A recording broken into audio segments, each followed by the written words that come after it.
Best Scary Stories Part 1 Murderer on the Loose. A man was lying in bed one evening when he noticed there were lot of sirens in the street outside, and there was a helicopter flying around over it, and sounds of barking dogs and shouting people.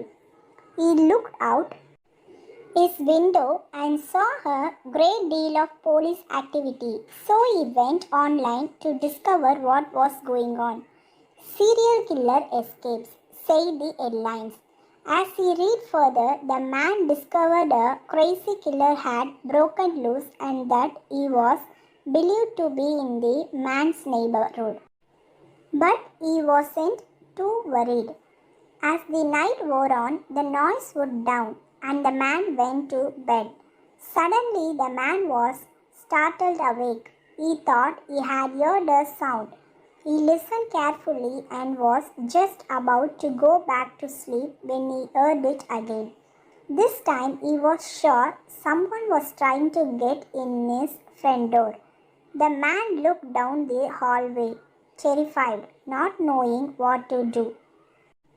The only way out of his room, without going into the hallway, was through the window. He couldn't climb out, could he? His mind was made up as he saw the door wobble in its frame as someone threw their entire weight against it.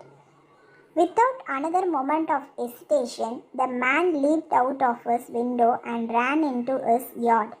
He paused to look over his shoulder just in time to see the light go on in his bedroom. And a team of police officers piles in. The man was amazed and relieved at the same time, until he felt a hand clamp tight over his mouth and cold steel of serial killer's knife against his throat. The Hitchhiker. A man moved to a small town and slowly got to know a few of his new neighbors. He soon learned that most of the residents believed that one of the roads out of town was haunted, but he didn't believe in ghosts, so he never asked why. One day, the man went to visit a friend in another town. He was enjoying his visit so much that he ended up staying later than he had planned. By the time he left for home, it was way past midnight. There was no moon that night, and once he left the town limit, the only lighting came from his headlights. Soon it began raining, and the rain made it even more difficult to see. As a result, it was almost too late to brake when the man saw the woman on the road. He jammed his foot out on the floor and the car swayed in the road before coming to stop just inches from her legs. Normally, the man would have driven off again, but it was so late and the weather was terrible. He decided to offer the woman a ride. She got into his car, took off her wet hoodie and held her hands up to wet to capture the warmth. When they reached town, the woman directed him to her home, thanked him for the ride, and went inside. When the man got home, he discovered she had left her hoodie in his car. He thought about driving back to her house, but it was so late that he decided to go inside to bed and return the hoodie the next day. The next morning, he drove back to the house where he had dropped her off, walked to the door and rang the bell. An older woman answered the door and he handed her the hoodie. I gave your daughter a ride home last night and she left this in my car, he said. The woman began to cry. My daughter was killed by a hit-and-run driver many years ago, she said. It's happened on the road into town and she was wearing a hoodie just like this one. The 13th floor. The first hotel to have more than 13th floor had a huge Halloween party to celebrate its opening.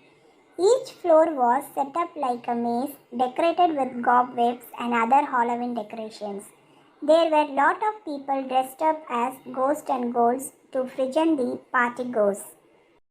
An exciting prize was hidden on the top floor, and first person to reach the prize would win it.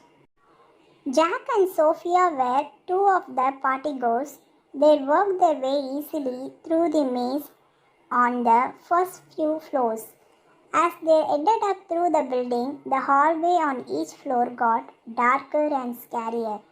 When they got to the 12th floor, Jack and Sophia heard a blood-curdling scream as they made their way through the maze.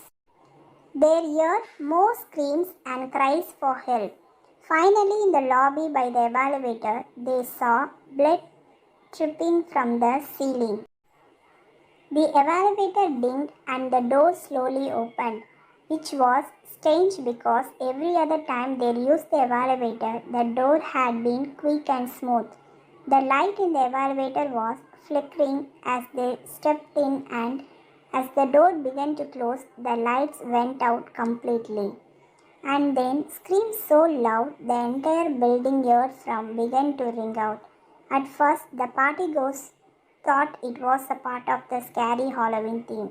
But then the owner of the building turned on all the lights and asked everyone to return to the lobby. But when people tried to use the elevator, it never came. The bell would ding, but the door wouldn't open, and they were all forced to use the stairs. Down in the lobby, the building owner explained they had not played the sound of the screams. And as they did a check of everyone who had come back, they realized Jack and Sophia had not returned.